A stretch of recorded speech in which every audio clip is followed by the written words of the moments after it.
So the superfans are really super excited. The album Golden is released in April, although much to probably Kylie's disappointment, most superfans are secretly hoping it's going to leak before then.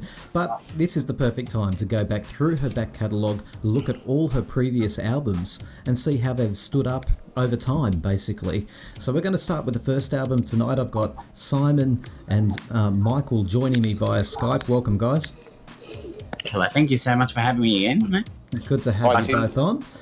So we start with the Kylie album. We're going all the way back. Pretend you're in a time machine, guys. We're going back to 1987, really. I know the album didn't come out till 88, but the journey for fans, and I know some of you came on board a little bit later, but the journey for a lot of fans began in 1987 with the release of, and I'm just going to make this really clear, Locomotion, because a lot of people think I Should Be So Lucky was the first single. It wasn't at all, was it, guys? It was Locomotion. No, yeah, that's right. It was Locomotion, and it was while she just was doing Neighbours, I think. Famously, and then she left did Neighbours. a football benefit concert. She also did I Got You, Babe, the Cher song, but Locomotion was that impromptu one that she just had ready to go. And apparently, according to, remember Jim, who played Neighbours? His name was Alan Dale in real life. Yeah, he's become a big American voiceover actor. That's right, yeah. But he recalls that night vividly, and he just says he was blown away by this little songstress belting out this huge song, and he knew then, according to him, that she was going to be big musically. Michael, do you remember the famous story about when Kylie went to London for a week with her manager and was meant to meet with these famous songwriters? Yeah, I actually do. She was supposed to, she only had a week because filming with Neighbours was pretty hectic at the time. So she had only a couple of days, I think, in London. And they forgot the meeting with Kylie. So she turned up to the studio, cut the story short. Basically, gosh, shit, we've got Kylie sitting here. And I think it was Stock. Who was it, Stock? I think one of the boys said, she should be so lucky. Yeah, well, basically, right. She's in our waiting room. She should be so lucky. She wants a hit song. Exactly. So that was written in about 30 minutes, apparently. Yeah. Recorded in an hour or so. And apparently, I like this part of the story. Apparently, she came into that office a few times that week while she was in London, and she was basket weaving, of all things, or crocheting. I can't remember which one it is. I think the version changes depending on who's telling the story, but she was doing something crafty in the waiting room of the PWL office. It's quite phenomenal. Yeah, I would presume that would be she was being so ecstatically excited and anxious, and she probably thought, I better do something to keep my mind occupied. Well, she's a creative soul, isn't she? And that was the beginning. So the legend goes that she recorded that song, she flew back to Australia, and they were excited at the product that they eventually produced. And one of them, I can't remember who, one of the three flew back to Australia to apologise to her, actually recorded two of the songs, and people can correct me if I'm wrong, I think Got to Be Certain and maybe Turn It Into Love were recorded while in Melbourne, and then they encouraged her to come back and record the rest of the album, and the rest is history, of course. Yeah, I Should Be So Lucky was actually the first single in England, sorry. Yes, it was. Whereas Locomotion was Australia. Correct. Yeah, and then Got to Be Certain was actually filmed also in Melbourne. Along the river. Yeah, the famous South Yarra. A fan recently went back there, I don't know if either of you noticed this, and recreated all the spots, and I couldn't believe how accurate he got them. It was phenomenal. He got exactly the right spots. I should have done the same thing. Let's recap the album. It was released on the 4th of July 1988 by PWL. In the United States, it was released by Geffen Records. The album was, of course, produced by Stock Aitken and Waterman, who also wrote 9 of the 10 tracks on the album. Locomotion is the exception there. Look, how does it rate with both of you? When you think of the Kylie album and that famous cover with the bouffant hair poking out of that black hat, which he later recreated for the 25-year anniversary, I think it was. How does it sit with you both now, this album? I just think it's iconic, and I think it's just brilliant today as it was then, to be honest. I think the same too. It launched her career internationally, so it wasn't just Australia; it was internationally. Yeah. And when you hear it, I love old school Kylie. When I hear the songs these days, they're still very sounding current and very like old school legendary song. I mean, Stock Aitken Waterman had a craft, and Kylie also did have the craft. She was selling these songs. It was her. Yeah. It was pure magic between them. Exactly. It was manufactured pop, yes, but it was Kylie that was really selling the whole package. We got to give it to her. And in the US, you had a couple of hits there, not just Locomotion, and also I Should Be So Lucky was in the top 30, and Turn It Into Love was also released in America for the American market. I find it really interesting that Kylie, at the time, she actually confided in a journalist that she didn't like the album so much. She was not very happy with her voice. In fact, I think the quote was, "It doesn't even sound like me." It would have been a whirlwind, the recording process. And she's a very creative person, and she really didn't get input, and as we know famously later, that's what she campaigned for very strongly. She wanted more creative control. So that first album experience, I'd love to ask her this. I don't think it was very satisfying for her, and I think she was surprised by the product. She got labelled as this singing budgie, and her voice was pretty annoying for people that were calling her that, so it would have been really, really hard for her not to like her songs. Let's go back. Let's go through the tracks. So obviously we've got the number one track. It's a 10-track album. We've got I Should Be So Lucky, number 1, number 2, The Locomotion, which of course Stock Aitken and Waterman superfans know they wanted it re-recorded. In fact, they hated the Australian version that was number 1 for about 6 or 7 weeks. It was also the highest selling single in Australia in 1987. Je ne sais pas pourquoi. What do we think of that? A fantastic. It's virtually a ballad, isn't it? Really her first ballad. I think it's so trendy. Je ne sais pas pourquoi. It was very, even the video, she looks amazing. Beautiful video. And it had a story, Michael.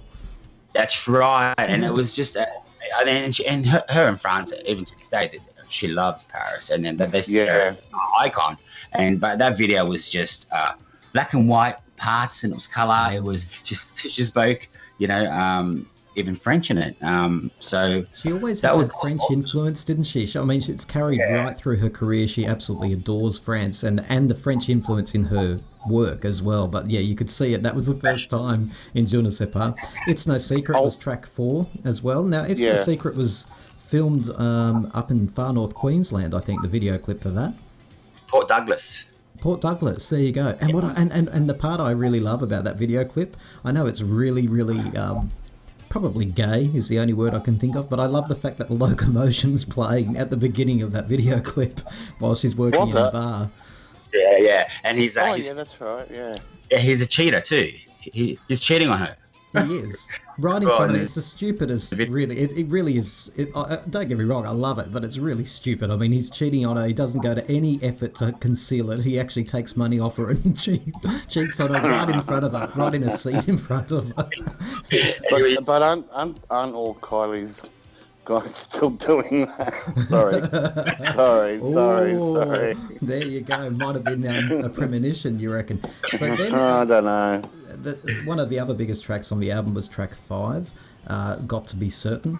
Fantastic song. And actually, I only learnt recently, to my shame, that was actually heavily sampled. I love the words where it says, I've got some friends who say boys are all the same. They're only looking just one thing. Just one thing, yeah. Like that.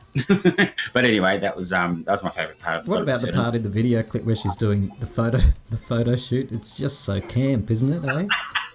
I loved it at the time, which actually became the single cover too, one of the shots out of that. Turn It Into Love was track 6 on the Kylie album. Turn It Into Love. I actually thought it was probably one of the most mature moments on the album. That one was of my favourites. My favourites. Good on you. There you go. One of my favourites, and number 1 in Japan, by the way. It was released in Japan. Wasn't it huge in Japan, Michael? Yeah, massive.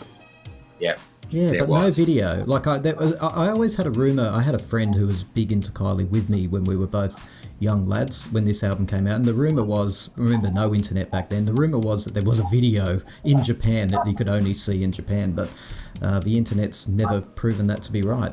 And track 7, I Miss You, another good track. Very American sounding, wasn't it? Old school kind of stuff. Very much Cause so. I miss you. Whoa, I Yeah, miss you. the beat. Yeah. Classic Stock Aitken and Waterman. Track 8 was I'll Still Be Loving You. Very slow tempo song for this album. I love like that.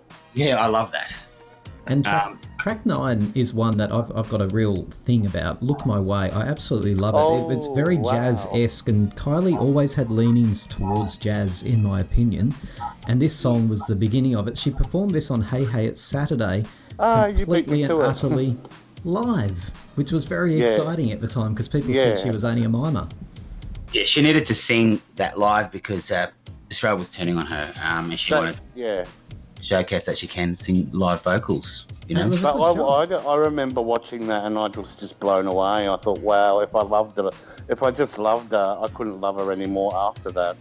No, she looked fantastic and sounded good, and she sang with Wilbur Wilde and the band, the Hey Hey band. It was a big moment actually. It was lovely. I've always wanted her Daryl, to put this on tour though, as I reckon this could be a smoky jazz version of this song could be remade, and I've been waiting for it for years, but they just don't hear my pleas.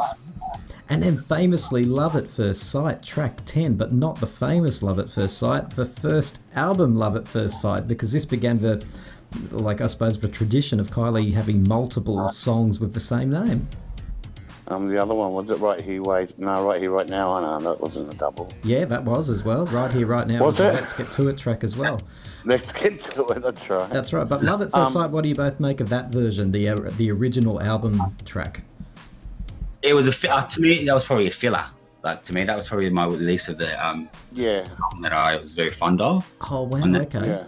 Yeah, it was okay. It was okay. It was meant to be the fun way to end the album too, the big sort of, like, you know how Enjoy Yourself is the final track on Enjoy Yourself. This is meant to be that arms in the air, but didn't quite capture you by the sound of it, Michael. But yeah. No. But it was okay. I agree with Michael. It wasn't bad. It was not, And the whole album, of course, tinged with that whole idea of, girl looking for love, girl, boyfriend, romance, breakup, heartache. That was her at the time too, wasn't it? That was Charlene at the time.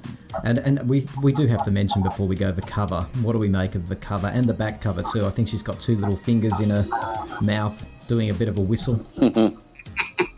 Well, I love the front cover. It's very iconic, very Kylie, very 87. Oh, it was perfect for me. Now, do you both realise too that album cover almost didn't come to be, because there's a note. She released a book, La La La, I think it was called. Will Baker actually compiled it later in her career, and there's a handwritten note from somebody in Mushroom Records, I'm pretty sure it was, who wrote something along the lines of "What's with the hair?" or "Get rid of the hair." So there actually was a question mark over that cover. Because it is, it's pretty bold, isn't it? That hair popping out of that, if you can call it a hat, looks like a broken hat, actually. Not that I know much about fashion. Yeah. I was going to ask you on a completely different song. It's called Made in Heaven. I love that song. Well, they repackaged it as the Kylie collection in Australia only, I believe. Made in Heaven was part of that, yeah, and that had an interesting cover too. It was a beautiful black background with her in a hat, wearing white pajamas. It looked like, I remember, but sitting down or something. Yeah, she was cross-legged, and I remember owning the vinyl and the cassette of that. And Made in Heaven was on that. Made in Heaven, that video clip, wow, cheap, but pretty iconic again for Kylie fans. It's a one kiss, Made in Heaven. Absolutely, and she remade it as a ballad too around. Showgirl Homecoming, I think she remade that as a ballad. Beautiful version as well. That's our retro review on Kylie, the album. Thank you so much for having me. Thank you so much, Tim. Nice to meet you guys. Thank you. Thank you, Michael. Thank you, Tim. Bye-bye.